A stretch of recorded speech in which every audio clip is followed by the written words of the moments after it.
The alarm that woke me was not the kind you silence and go back to sleep.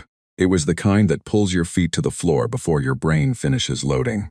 I had been on Concord 7 for 11 months, representing Earth at the Grand Conclave sessions, watching species argue about trade routes and border disputes the way you watch paint dry. Nothing ever happened fast in that place. Nothing was ever urgent until that morning. My name is Yara Solis. I was 34 years old, a commander in Earth's diplomatic corps, and the only human in a room built to hold 400 alien delegates. The hall was called the Chamber of Equal Voices, which was a lie. Nothing about it was equal. The ceiling rose so high that the upper balconies disappeared into shadow. The delegate seats were arranged in descending tiers, with the 5 founding council species at the top, and everyone else arranged below them in order of what the council politely called historical significance. Humanity sat on the second lowest tier. The Fari, a species of bioluminescent amphibians who had only achieved spaceflight 30 years ago, sat below us. That was the only reason we were not at the bottom. I took my seat and opened the session feed on my tablet. The agenda had been changed overnight. Where there had been a scheduled discussion about asteroid mining rights, there was now a single item. It read, Declaration of Voluntary Realignment regarding the Human Territorial Claim. I read it again, then a third time. The herald of the Grand Conclave was already at the podium. He was a Veth Khan, tall and pale as carved bone, with 4 arms folded neatly across his chest. He spoke in the common trade tongue, which all diplomatic personnel were required to understand. His voice carried no particular weight. He read the declaration the way a bank clerk reads terms and conditions. Flat, practiced, already thinking about lunch. The declaration was 14 points long. I will not describe all of them. The important parts were these.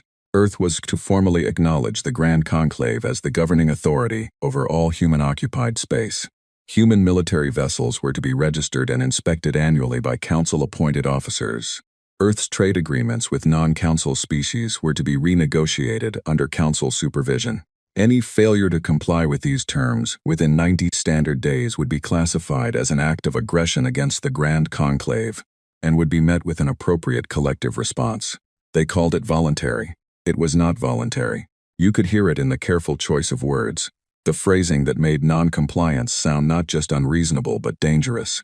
This was how the council had absorbed 11 other species in the past 2 centuries, not with force at first, with paperwork, with the slow, polite pressure of bureaucratic inevitability. I looked around the hall. The upper-tier delegates were not watching me. Most of them were talking among themselves, leaning toward each other with the relaxed body language of people who have already made a decision and are simply waiting for the announcement to finish. Ambassador Veth Saran, the council's supreme military commander, was sitting 4 tiers above me.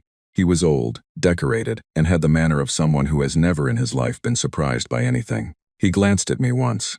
The look was not hostile. It was the look you give a door you are about to open.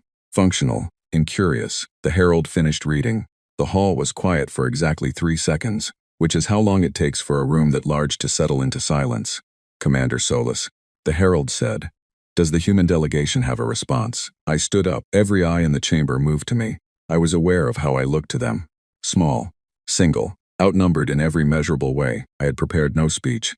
I had not known this was coming until 40 minutes ago. But I had been trained for rooms exactly like this one, and the training had been very clear. Do not let them see what you are calculating. The human delegation acknowledges receipt of the declaration, I said. We will transmit the document to Earth and await a formal response. There was a pause. Ambassador Krell of the Hegemony, a 6-limbed creature with a face like a crushed violet, leaned toward his neighbor and said, something that his translation filter clearly was not catching, because his neighbor produced a sound I had come to recognize over 11 months as the hegemony equivalent of laughter. I sat down, I picked up my tablet, I transmitted the full declaration to Earth with no commentary, no analysis, no emotional annotation, just the raw document with a timestamp. Then I folded my hands in my lap and waited. The session moved on. There were other items, lesser items, the kind of administrative tedium that fills 2/3 of any governing body's time. I listened to all of it. I took notes on none of it. My mind was not in that room anymore.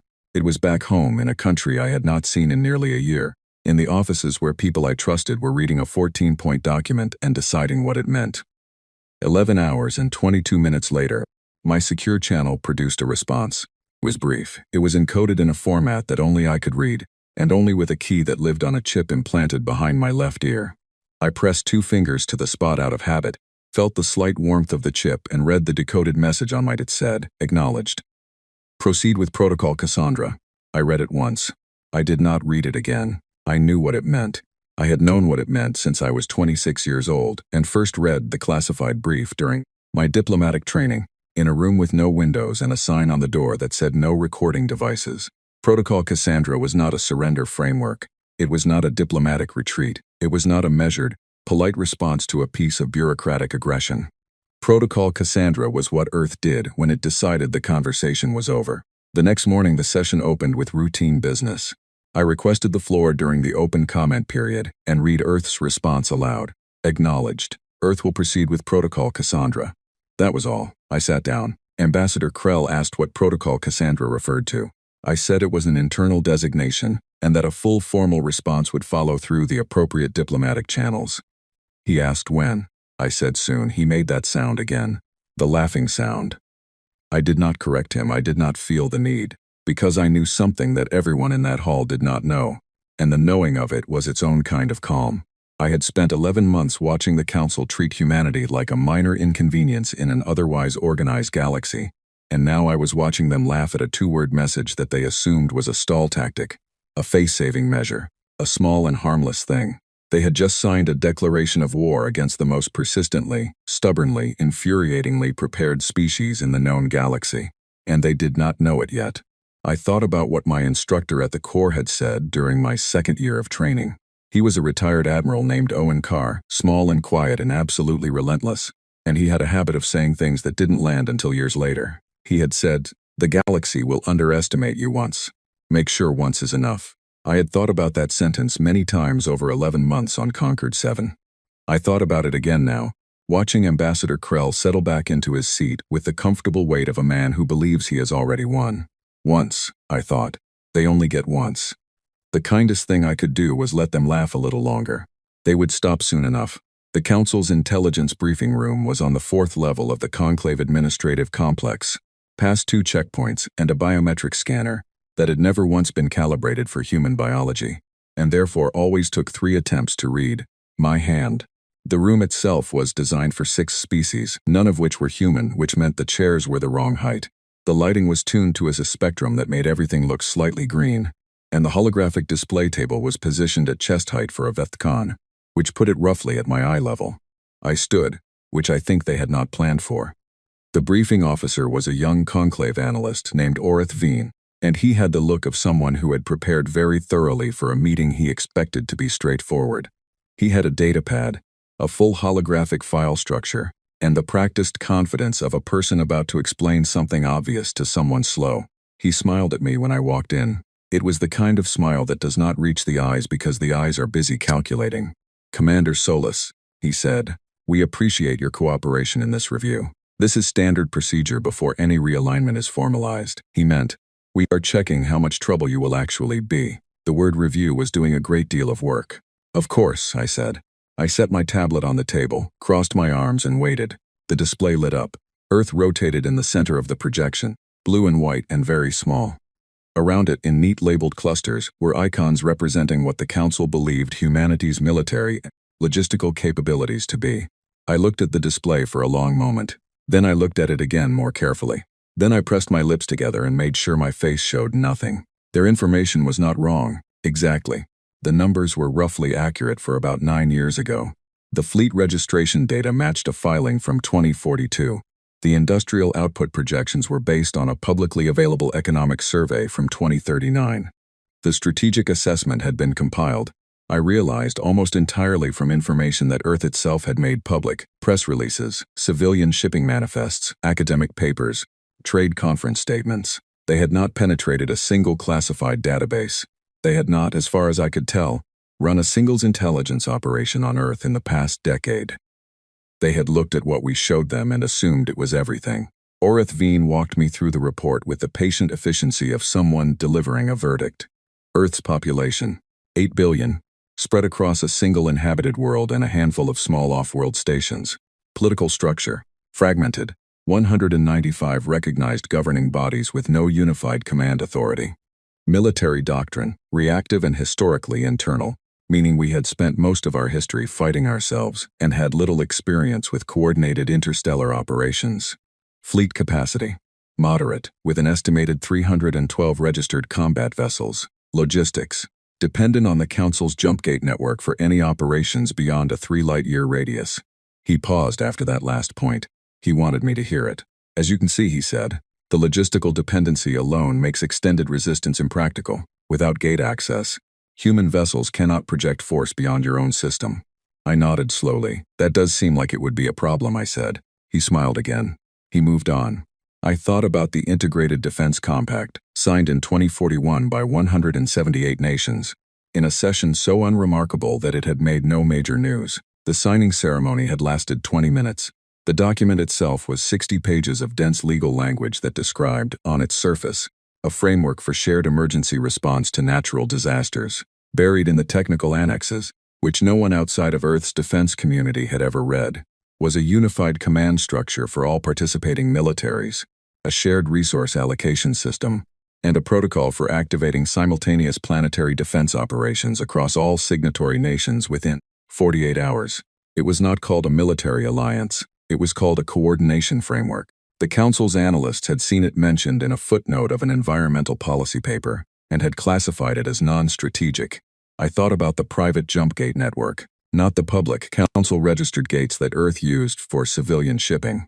The other ones, the 17 relay stations disguised as navigational beacons, placed over 30 years along trade routes that the Council monitored, and which had never shown up in any emission survey because they operated on a frequency range that conclave sensors were not calibrated to detect.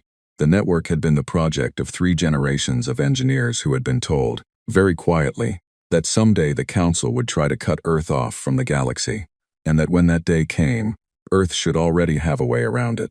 I thought about the war game simulations, the AI-driven strategic modeling program that had been running continuously since 2029, fed every piece of publicly available data on Council military doctrine, fleet composition, historical engagement patterns, and political structure. It had run more than 40 million simulated scenarios. In the majority of them, the Council's first move was an economic blockade followed by a show of force at the outer system boundary. In most of those scenarios, they expected compliance within 2 weeks. None of those simulations had ended well for the Council. The modeling team had found that out early and had spent years figuring out why. The answer, when they finally articulated it, was simple. The Council had never fought a species that genuinely did not mind losing in the short term if it meant winning in the long term. Every species the Council had absorbed had optimized for immediate survival. Humanity, shaped by 10,000 years of exactly the kind of history that the Council's analysts had dismissed as internal conflict, had learned something different. We had learned that the side willing to absorb more pain usually sets the terms at the end. Orith Veen was wrapping up. He was going through the summary conclusions with the easy manner of someone filing a report they expect will be approved without comment. I asked if I could tour the military complex. He blinked. It was clearly not a request he had expected. It is standard diplomatic practice, I said, to allow observation of relevant military infrastructure when a significant political realignment is under discussion. It helps the receiving party understand the seriousness of the commitment being requested. It was complete nonsense dressed in diplomatic language, and it worked. 2 hours later, I was walking through the Conclave's primary fleet staging bay on the station's lower level, accompanied by Orith Veen and 2 officers who had been told to be polite to me. The fleet was impressive. I will say that honestly. The ships were large, well-maintained, and clearly the product of centuries of military refinement. The weapons systems were sophisticated. The crew numbers were significant. If you were building a force designed to overwhelm a medium-sized planetary defense system and enforce a blockade, this was exactly what it would look like. It was, I noted, entirely built around a doctrine of overwhelming conventional force. Large ships, concentrated firepower, predictable formations. It was a hammer, a beautiful, expensive, perfectly constructed hammer. I photographed everything. Not obviously. Not with a device that would trigger their security sensors.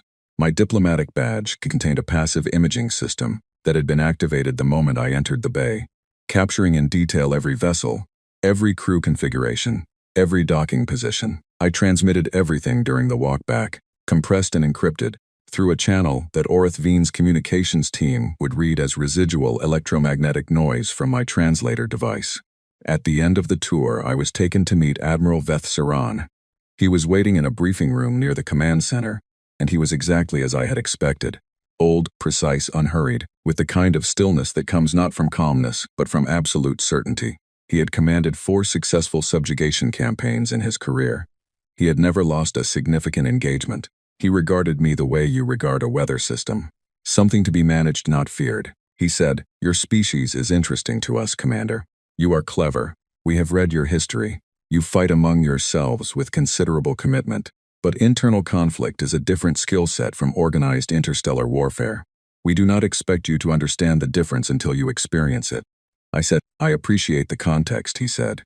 "Your greatest difficulty, I think, is your emotional structure. You grieve your losses personally. It slows your decision-making. It creates hesitation where precision is required." He said the word grieve the way you might say a mild illness.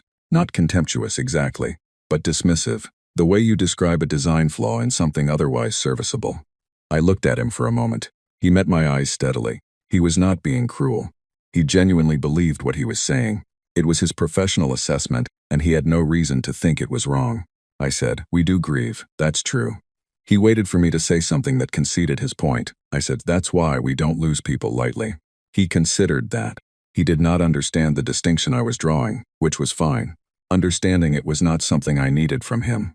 I needed him to underestimate me for a little while longer, and he was doing that perfectly. That evening I sat in my quarters on Concorde 7 and watched the news feeds from Earth. There was nothing unusual on the public channels.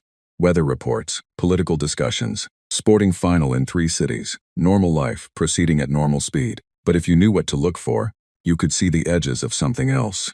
Power grid output in 6 northern cities had shifted slightly, redistributing load in a pattern consistent with large-scale facility activation. 2 commercial shipping lines had quietly rerouted their schedules, citing maintenance delays at 3 separate stations. A research vessel that had been listed as docked for refueling had not shown up on a subsequent departure log. Earth was not panicking. Earth was not making speeches. Earth was not issuing counter-declarations or calling emergency sessions at the conclave. Earth was doing what Earth always did when the situation called for it. Going quiet, going inward, and beginning to move in ways that did not show up on sensors. Protocol Cassandra was activating, not all at once, not visibly, not with any announcement that would tell the Council what was happening. Just steadily, the way a tide comes in, one small movement at a time, unremarkable until suddenly the water is at your knees.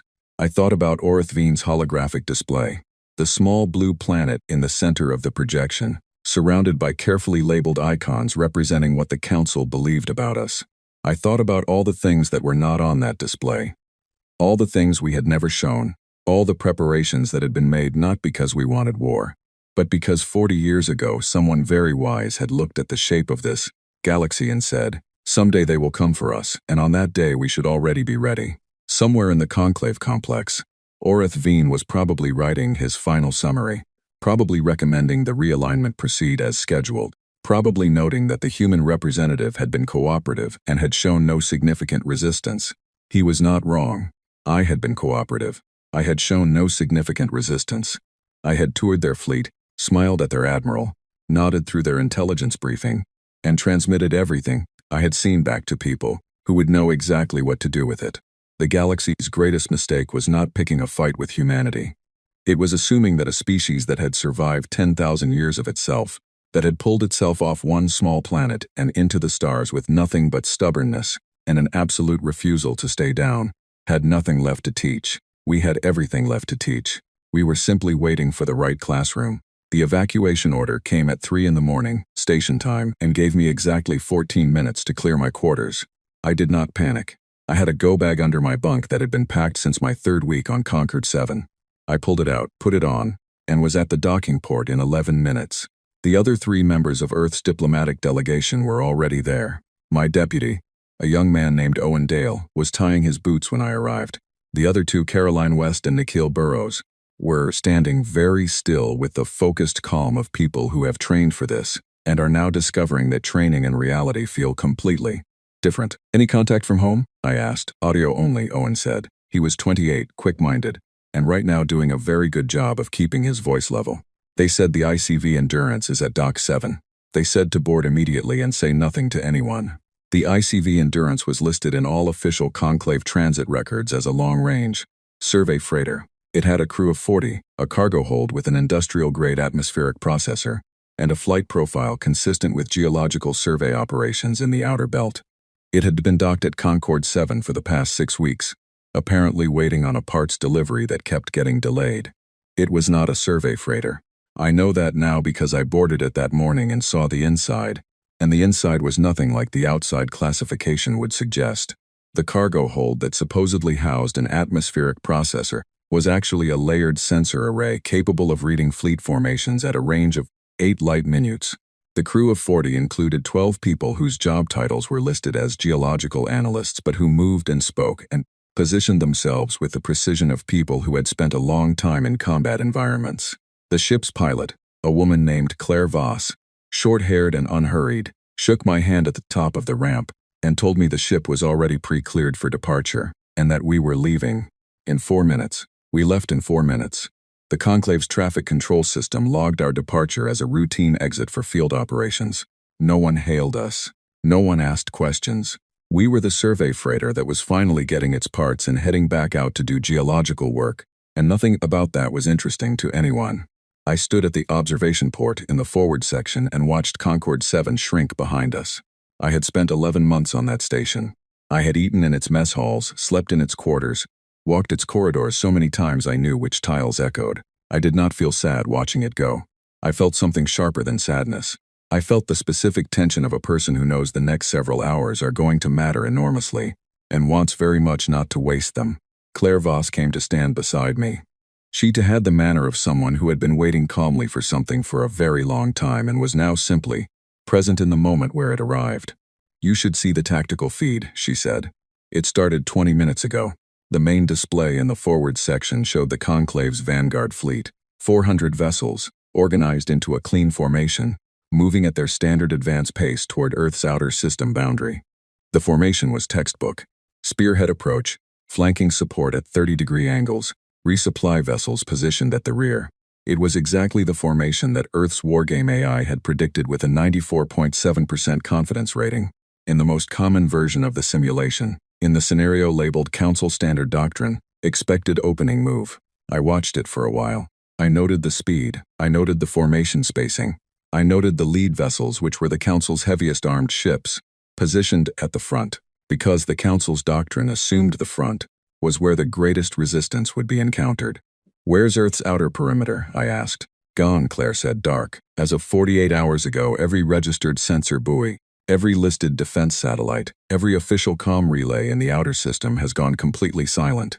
From their sensors, the approach corridors looks empty." I thought about what that would look like to Admiral Veth Saran. He would see a clear path. He would see a system that had not moved to defend itself. He would see exactly what he expected to see when a minor species realized, at the last moment, that resistance was not viable. He would advance with confidence. He would bring his best ships forward and accelerate, because why slow down when the road ahead is clear? "He's going to push hard," I said. "He'll want to establish position before Earth has time to change its mind." Claire nodded. "That's what we're counting on." The asteroid belt came into view on the long-range display 2 hours later. From any external sensor, it looked like every other asteroid belt in the system. A dispersed field of rock and ice, notable for nothing except moderate mineral density. What it did not look like, because the things that made it different had been very carefully placed to look like rocks, was a field containing 600 human vessels. Not warships exactly, not classified as warships, not built in warship facilities, not registered under military designations.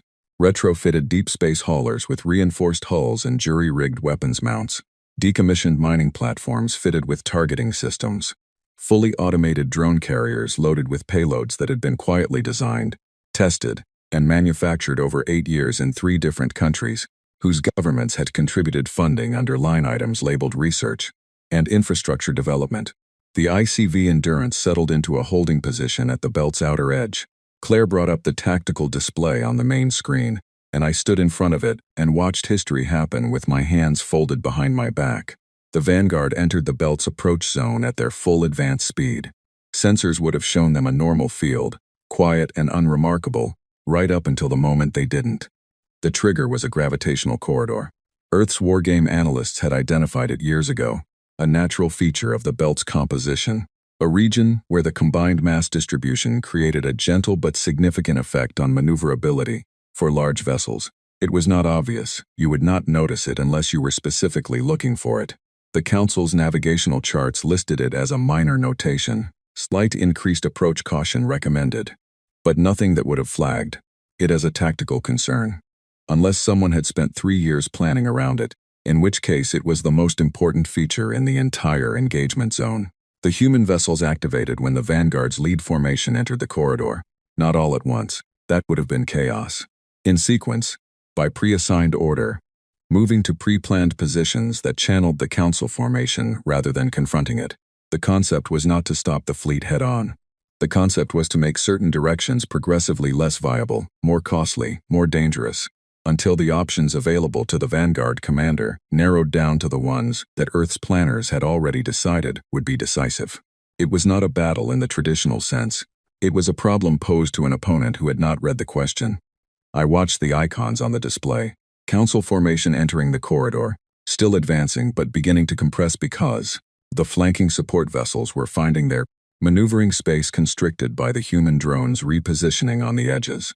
Lead vessels taking fire from the automated systems embedded in the asteroid field itself, small, fast, expendable things that did not need pilots and did not need orders, and simply executed the targeting parameters they had been given years before. Council ships returning fire at targets that kept changing position, that did not hold still, that moved in patterns no standard doctrine had prepared them before. 40 minutes. 180 Council vessels lost operational capacity. Not all of them destroyed. Some disabled, some forced to retreat, some simply caught in situations where the mathematics of the corridor made further advance impossible at any acceptable cost. The rear of the formation began to pull back. The lead vessels, stranded ahead of the support, faced the choice between pushing forward alone or retreating to reform. They retreated. The display showed the Vanguard withdrawing, reorganizing. The formation was intact enough, in raw numbers, but the confidence that comes from a smooth advance was gone. They had entered that corridor as 400 ships that believed they were walking toward a surrender. They were leaving it as a diminished force, trying to understand what had just happened to them. Claire said, Veth Saran just sent a priority message to the conclave. Encrypted, but our relay caught the headers. He's requesting an urgent strategic review. I said nothing for a moment. I watched the icons moving on the display. I was thinking about something Owen had said to me during the evacuation from Concorde 7. When he had asked me what I thought Earth's chances were, I had told him that I thought the Council was going to learn something important about the difference between knowing that a species has a history of conflict and understanding what that history actually produces in the people who carry it. They came expecting a species that would panic. We gave them a species that had been waiting. There is a difference between those two things, and it is not a small difference. It is the entire difference. 30 minutes after the Vanguard began its retreat, a signal came through on the Endurance's secure channel. Someone was requesting contact. The identifier was a Council ship, a small logistics vessel that had been at the rear of the formation and had not engaged. The request was marked personal and urgent. Claire looked at me. I looked at the identifier, a Council intelligence officer, alone on a damaged support ship, requesting asylum.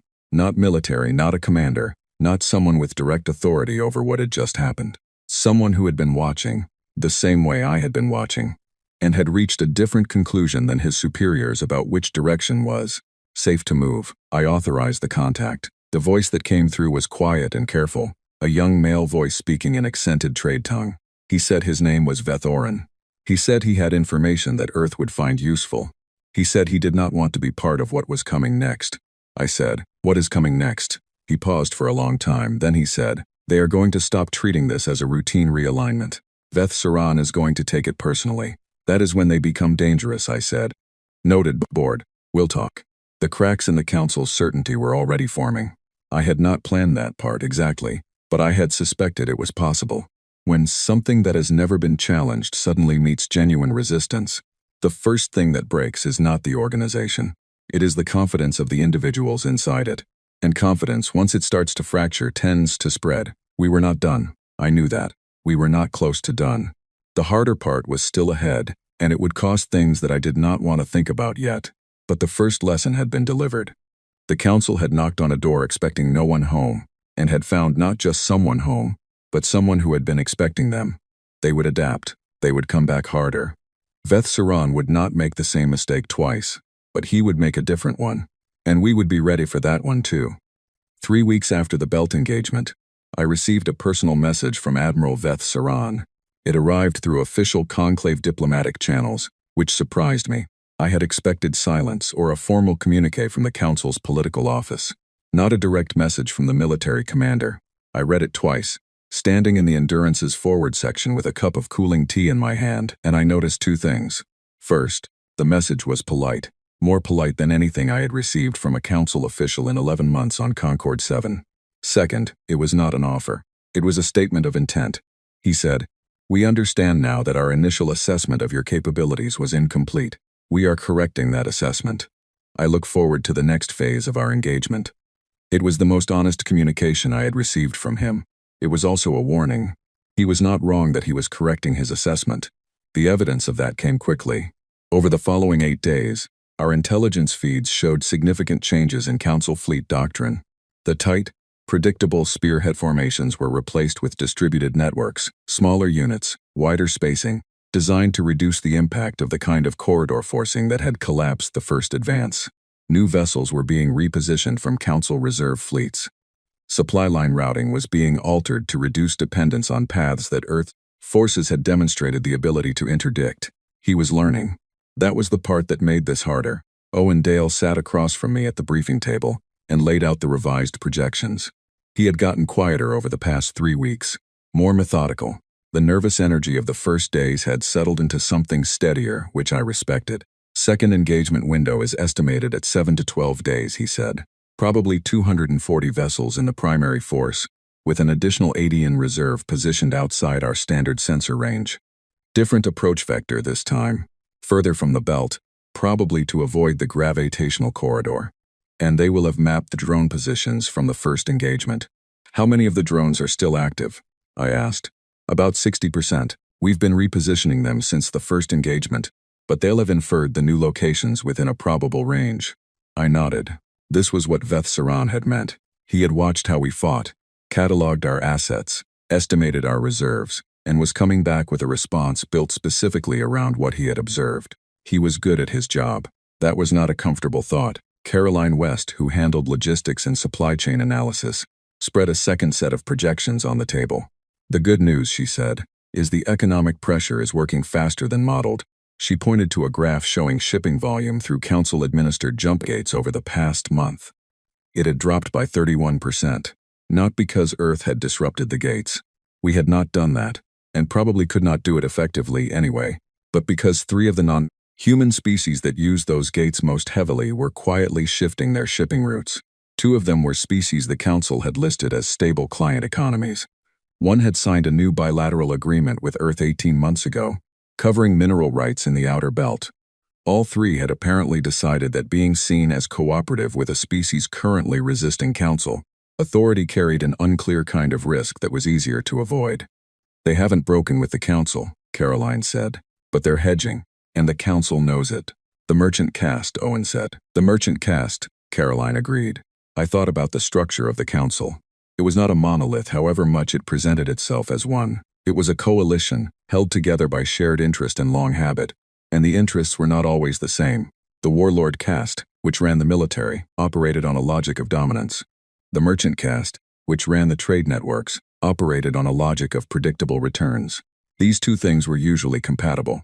The Council's history showed that subjugation campaigns were almost always followed by increased trade revenue as the new client economy was integrated into the existing network. The model worked. It had worked 11 times, but the model assumed the campaign would be short. A short campaign was an investment. A long campaign was an expense, and the merchant caste watched expenses very carefully. I filed a brief to Earth's Strategic Command suggesting that we should allow the second engagement to be more costly than the first in terms of duration, if not necessarily in casualties. Let Veth Saran feel like he was succeeding for longer before the pattern reversed. Every day the campaign extended was a day the merchant caste's internal accounting grew more uncomfortable. Earth's response was a single word: approved. The second engagement began 10 days later. It was harder. I will not dress that up. The Endurance was not at the belt this time. We had moved to a support position further in system, and I was watching the engagement on the tactical display, rather than through an observation. Port, Tim. The Council's new formation approached from the ecliptic plane rather than through the corridor, exactly as Owen had projected. They had mapped the drone fields accurately enough to avoid the densest clusters. Their distributed network formation made it significantly harder to herd them into unfavorable positions, because herding requires the target to respond predictably, and Veth Saran had clearly briefed his commanders to resist predictability. For the first 2 hours it was not going well for us. A human vessel, the repurposed mining platform assigned designation Cutter 7, took direct fire from a Council destroyer and lost propulsion. Her crew of 11 began immediate evacuation. 2 of the evacuation pods were disabled before they cleared the debris field. The survivors made it to the Endurance's secondary bay. I was standing in the corridor when the medical team brought them through, and I saw their faces. 3 people who had been on those pods. I wrote their names in my log before anything else: Louis Graves, Paul Amaro, Danny Ortiz. I write the names because they deserve to be written down. Because they are not variables in a model. Because the reason we fight as hard as we do is precisely because the cost of fighting has a face. And when you know the face, you do not waste a single thing. The second engagement lasted 6 hours and 20 minutes. By the end, the Council's force had taken significant losses, not as many as in the first engagement, because they were fighting more carefully, but enough. More importantly, they had not achieved their objective, which was to push through Earth's outer system defenses and establish a blockade position. They had tested us, we had held, and they had pulled back again. But we had held at cost. Owen tallied the losses quietly. 41 human crew members over the course of the engagement. 9 vessels destroyed or disabled beyond recovery. Not catastrophic, in military terms. Not numbers that ended the fight, but real. I sent the names to Earth, all 41, with a brief note that said, "These are the people who held today. They are owed a conversation that means something." Earth sent back an acknowledgement with a single line appended. "They will be remembered, and what they held will not be given back."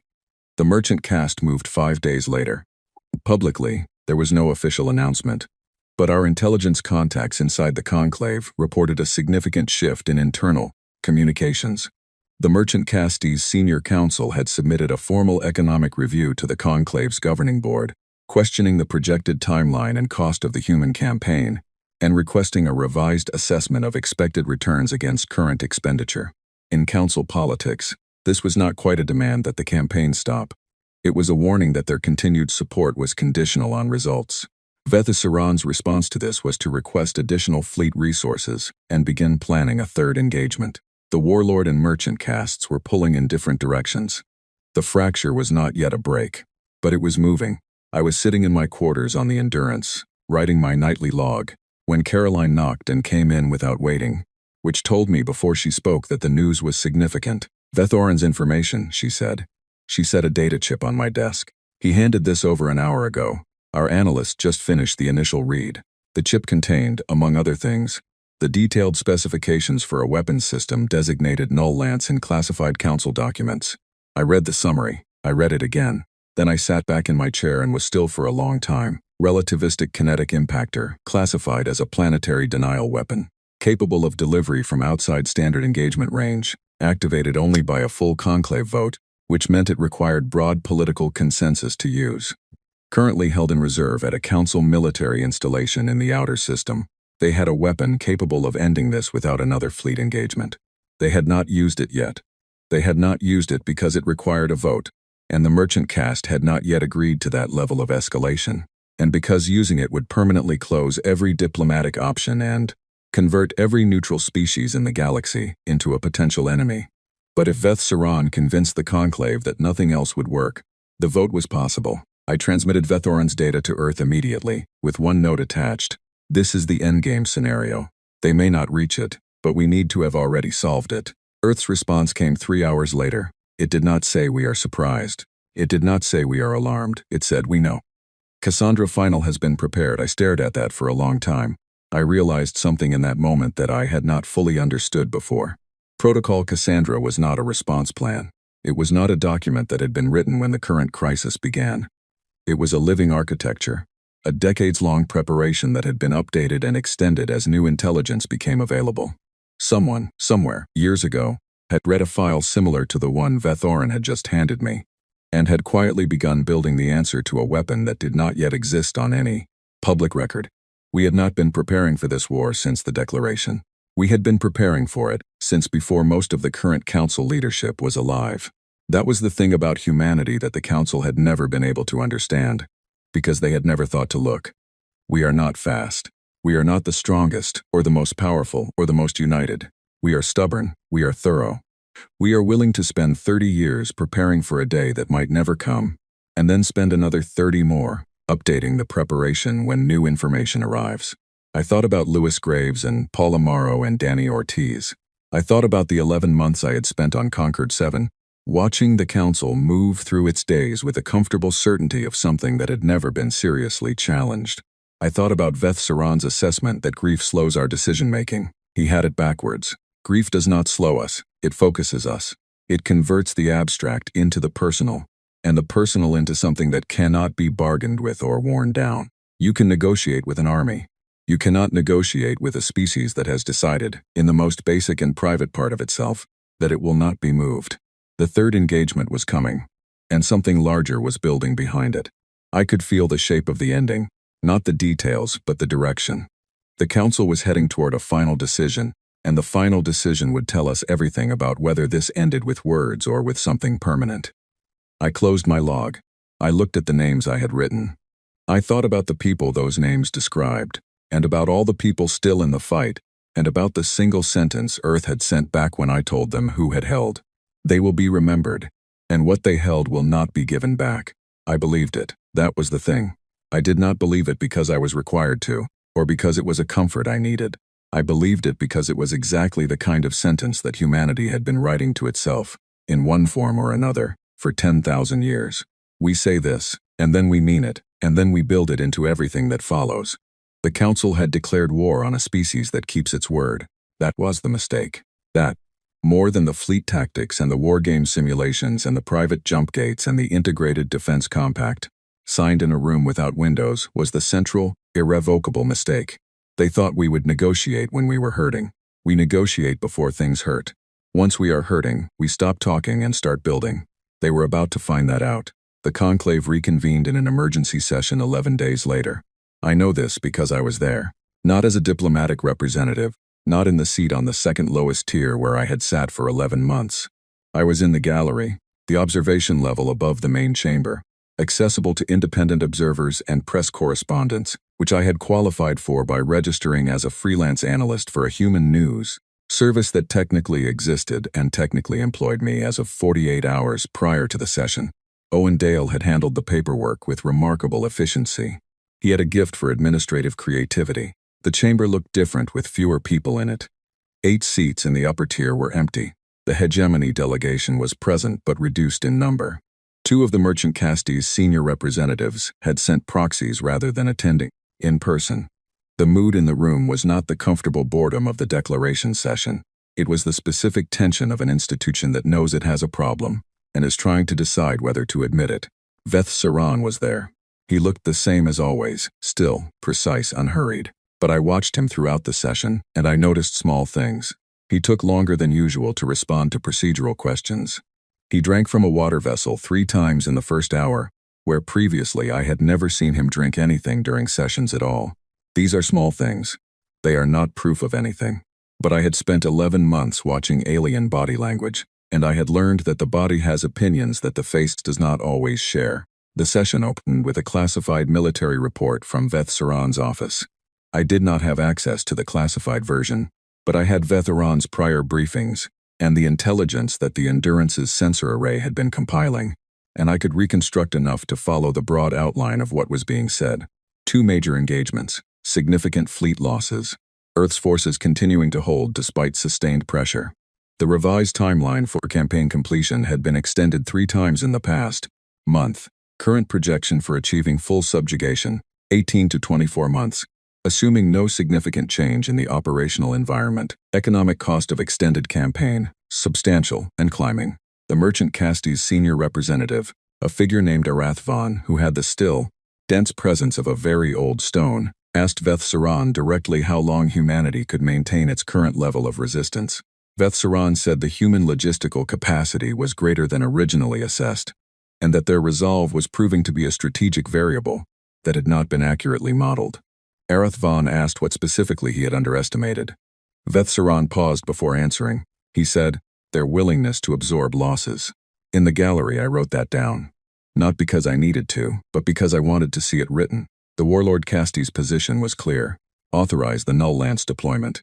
A single decisive action that would end the campaign in hours rather than months.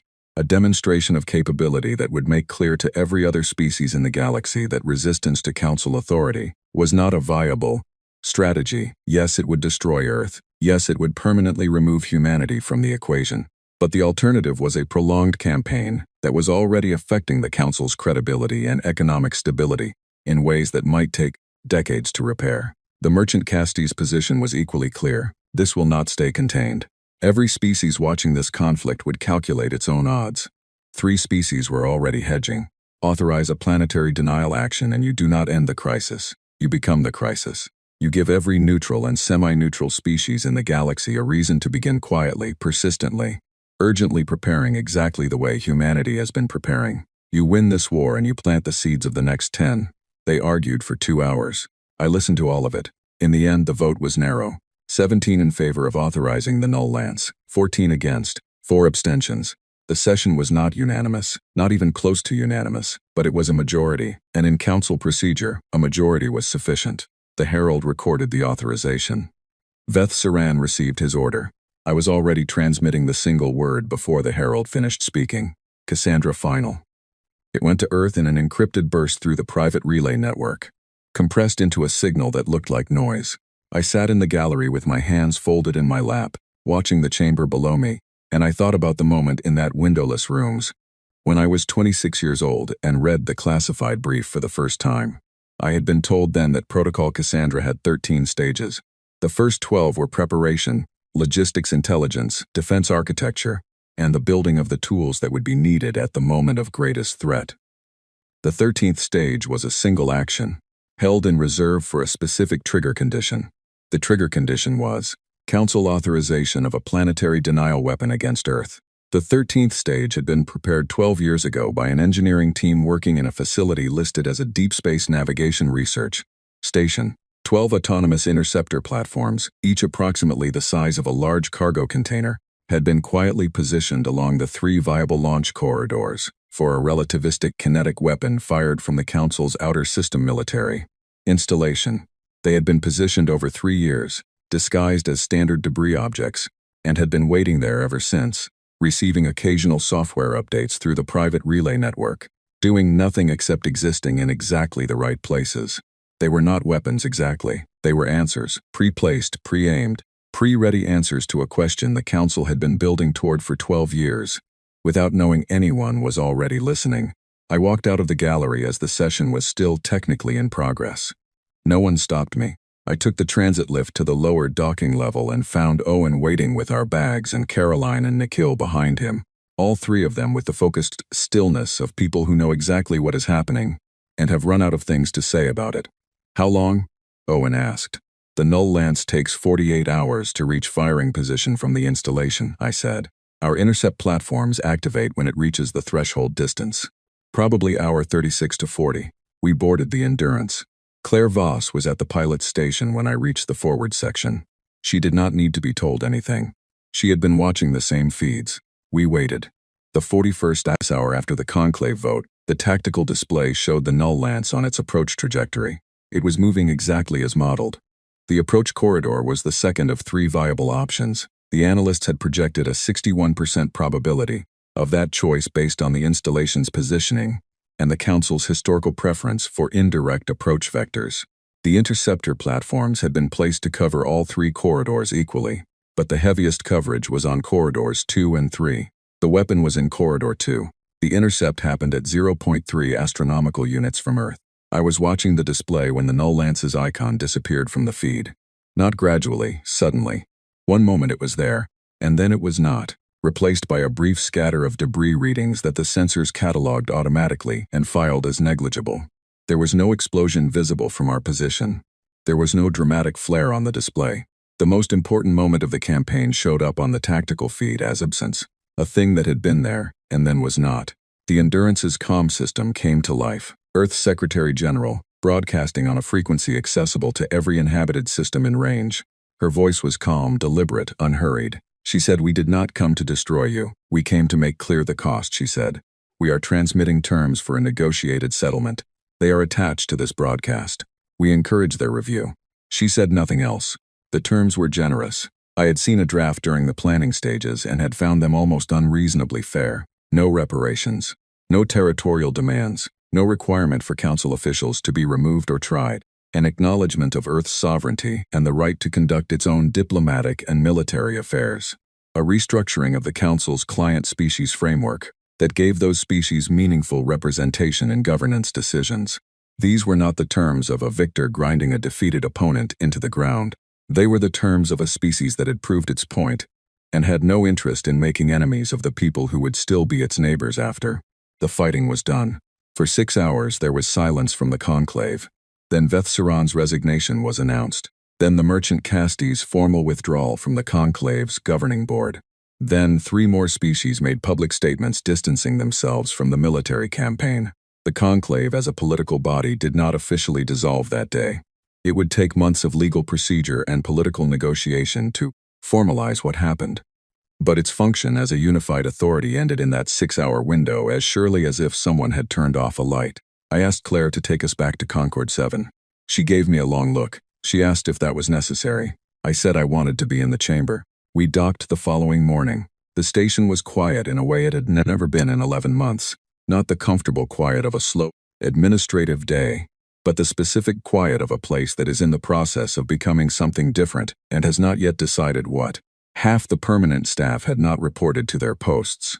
The corridors that had always been filled with the background noise of council bureaucracy, the low constant hum of an institution going about its business, were almost empty. I walked to the chamber of equal voices. The outer doors were unlocked. I pushed them open. The hall was exactly as I remembered it. High ceiling disappearing into shadow. Tiered seats descending in order of historical significance. The herald's podium empty. The display screens dark. 800 seats and no one in any of them.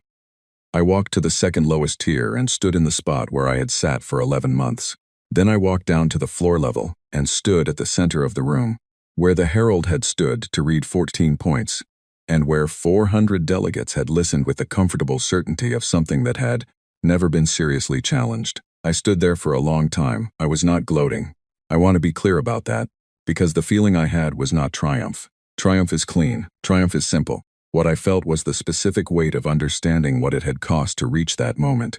The names in my log, the friends who had moved through danger on behalf of something they believed in, the years of quiet preparation by people whose names I did not know, who had built intercept platforms and private relay networks and unified command frameworks for crime, and all the invisible architecture of a civilization that had decided somewhere along the way that it would not be taken apart by anything. There is a version of this story where humanity is the underdog who gets lucky, where the council just happened to underestimate us at exactly the right moment, where the outcome was surprising and unlikely and perhaps not repeatable.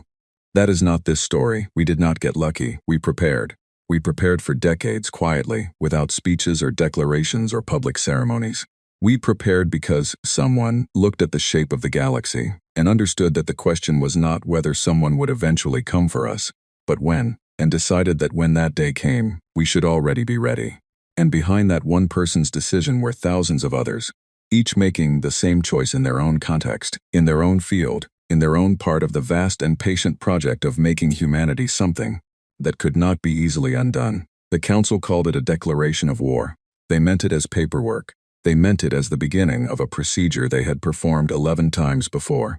They meant it as the kind of document you file and then wait for the inevitable conclusion. We called it a deadline.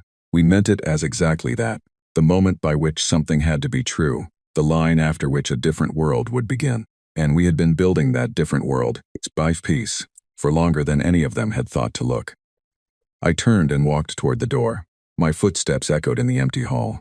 I thought about Veth'Saran's voice in that briefing room, unhurried and certain. "You grieve your dead." He had said it like a flaw. I had said, "That is why we do not lose them lightly." I had meant something more than I had said. I had meant that a species that grieves builds things that matter. Not just weapons, but reasons, commitments, Systems of care so deep and so old that they have become structural, woven into everything we build and plan and prepare. The grief is not the weakness. The grief is the evidence of what we value. And what we value we protect. And what we protect we do not give up. We had not given it up. The door of the chamber of equal voices swung closed behind me with a sound that carried the length of the empty corridor and faded slowly into silence. I had been asked, in the weeks that followed, what it felt like to watch the council fall. The honest answer is that it felt quiet. Not hollow, not triumphant, not simple in any direction. Just quiet.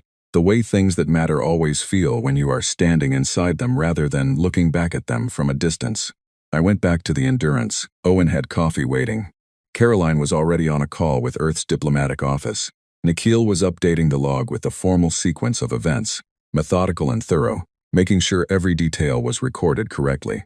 Normal people doing the work that comes after. The work that is less dramatic and more important than anything that happened before it. The building of what comes next. I drank the coffee, I opened my log, I wrote the date, I wrote a single sentence. They called it a declaration of war. We called it a deadline. And we had been keeping that appointment for a very long time.